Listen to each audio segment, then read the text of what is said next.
December 7th, 1941, a date which will live in infamy. I was working in Candyland on Central Avenue in Dunkirk. It was a Greek ice cream store. And my father was down in Staten Island at the time. And we heard about it, and then started getting there. We heard about it 2 o'clock, I guess, in the afternoon. And I tried to get a hold of my dad at the phone we had, and of course there was no answers. And it was probably a week or so we found out that he was shipped out immediately in his patrol boat. And they went out and patrolled up and down the East Coast at that time, and they were out for a week or 10 days, I guess, before they got them back in again. And so from there on, it was a matter of when. Well, I was going to go in the Navy anyway after I come out of high school. And that to Pearl Harbor, I was only 16, but I was turned 17 the following month. And I was given the option of joining the Navy at 17 without graduating from high school. And I figured, well, I only got 5 months to go.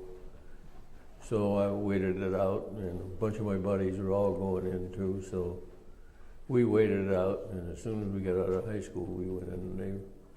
They went in the Marines, I went in the Navy. If that's what you want to do, let's go. So we went across the street to the post office and went through all the paperwork. And then I said, well, you have to go up to 90 Church Street to get a physical. So right away, I went to 90 Church Street that night, Saturday night. I went up and passed everything. So I didn't have a birth certificate. And they said, well, we can get one from Albany.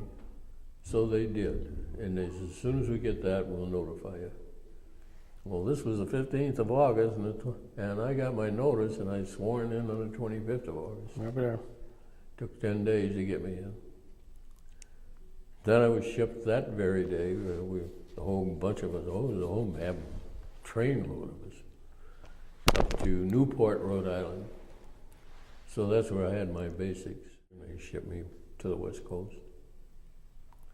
So that's how I got in the Navy. It was one morning the guy woke me up about 5 o'clock. He says, you're being shipped out. I said, where am I going? He says, I don't know, go look at the bulletin board. So I went out and looked, and there was my name on this thing, going USS Chanticleer at Moore's Dry Dock in Oakland, California. I had no idea what it was or where I was going or anything else. But the Chanticleer was the first of 5 that they were building. And these were the new submarine rescue ships. Rescue ships were really not known. Well, the biggest thing about the submarine rescue was the air compressors that we had for divers. And we had a whole crew of divers. We had 20 divers in our ship. And we had these air compressors, and they ranged up to 3,000 pounds, from 400 pounds up to 3,000. And we had banks. We had one whole section of the ship that was just compressors and air banks. And so we kept the air at 3,000. We had a whole bank of them at 3,000, which we could use for diving or any other thing having to do with it. And also on the ship was this bell. They called it a diving bell. And it was a takeoff of this one that they used up at the Squalus. And so they had, each ship had one of these bells, and each one was assigned to a separate territory in the Pacific to help rescue submariners if we could. And of course, half the time, you didn't know where the sub went down or where you're going to find it or anything else. How do they send out rescue? I mean, was it a radar? How would you even know their points of location? We never had that problem. Yeah. Because we never had one. We left the States, hit Hawaii, and we were 3 weeks at sea without seeing anything. but the two ships we were with. And we got to New Caledonia. We got to New Hebrides first, and then we went to New Caledonia, and then we went to Brisbane, Australia, and then Adelaide, Geraldton, and finally got around to Perth. And we were there probably 2 years. Where we were stationed was in Fremantle, Western Australia, which is the port of Perth. Perth was inland about 12 miles. And so that's where we were stationed. And there was a submarine base there. And we operated with the submarines and testing and repairing and doing whatever we could to help get a submarine back out into the war.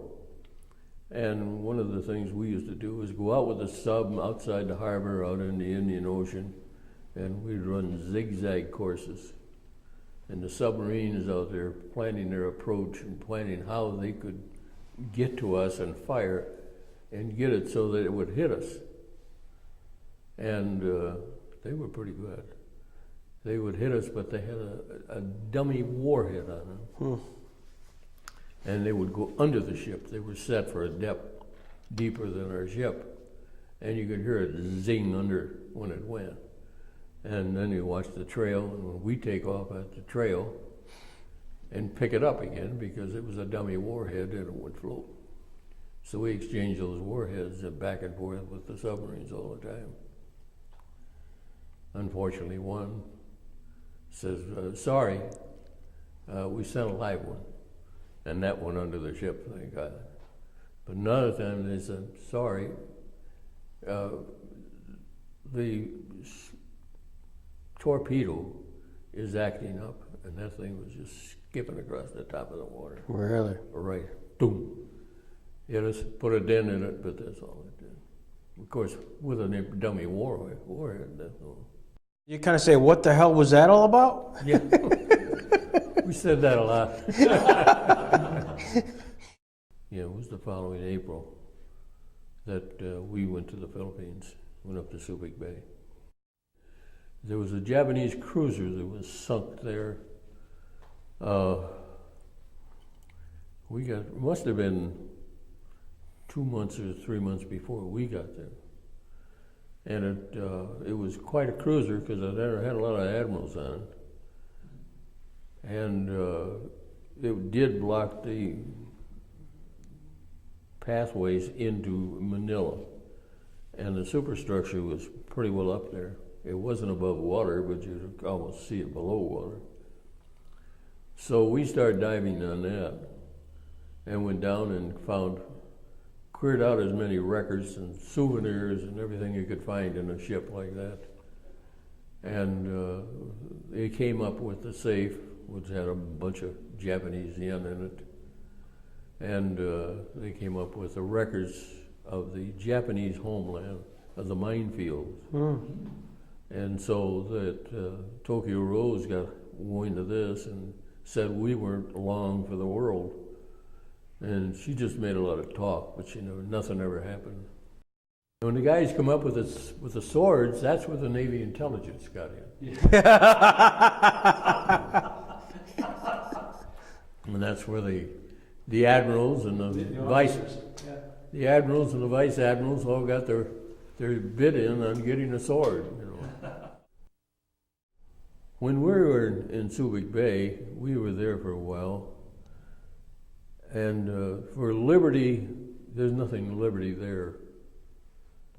They took us over to a park. And we had, 2 or 3 hours over there, and we got 2 beers. And that was our liberty. Mm-hmm. And I think Joey Brown came in one day when we were there and put on a performance for us. As far as rest and relaxation, again, it was a beer. And I can't remember where we were anchored. And we must have been there sometime because they decided to get us a beer. And so they put the whaleboat over the side of the ship. And 4 guys went into the whaleboat, went down on the whaleboat. and we got 2 beers apiece. And once we drank them, then we got back up, and 2 more guys went down, or 4 more guys went down.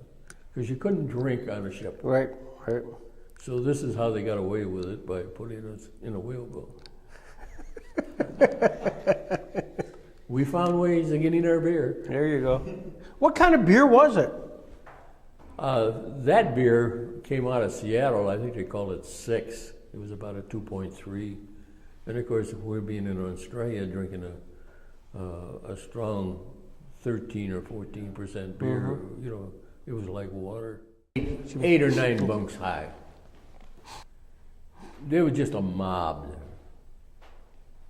And we tried to sleep at night, and you couldn't, because there was just so much rattling around going on. So we found out that if we slept in the daytime, we could stay up all night.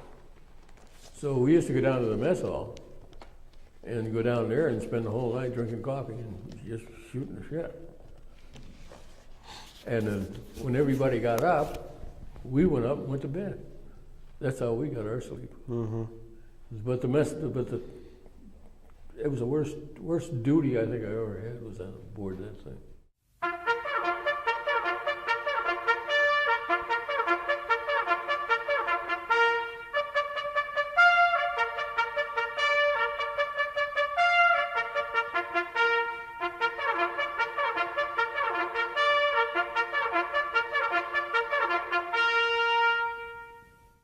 I've heard from several sources that you're quite the bugler.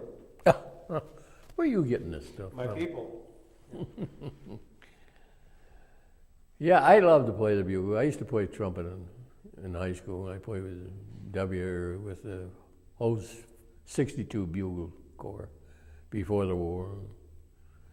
And when I got up to Chicago Navy Pier for diesel school, I found out they had a drum and bugle corps up there. And I thought, gee, maybe I can get into that thing. So I went and asked, and sure enough, they handed me a bugle. And we'd play at lunchtime, changing classes and going to lunch. And so then they set it up that we were going to be doing this at Reveille. Well, they did play Reveille, and that was the start of it.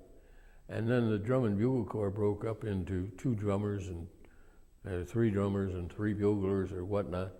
And we started out, and we started marching from one end of the pier to the other through the barracks, playing the bugle and the drums. And those guys threw shoes at us and everything else they could find, throw at us. But we got them up. We made enough noise to get them up. So that's where I play my bugle. Still do, don't I still have the bugle. I got a Boy Scout bugle. Yeah, I didn't fight the war very well. I had more fun. No, I don't think Doug ever asked me a question. I didn't really have an awful lot to tell. I mean, I did have a lot to tell. I mean, I experienced an awful lot out there. I learned an awful lot out there. But as saying is, did I win the war? Well, I was in the background. That's all I can say. I lost friends, yes, I did lose friends in the war. And I had friends on board ship that did experience an awful lot of hard things in the war. I never run around and talk about it. I think about it.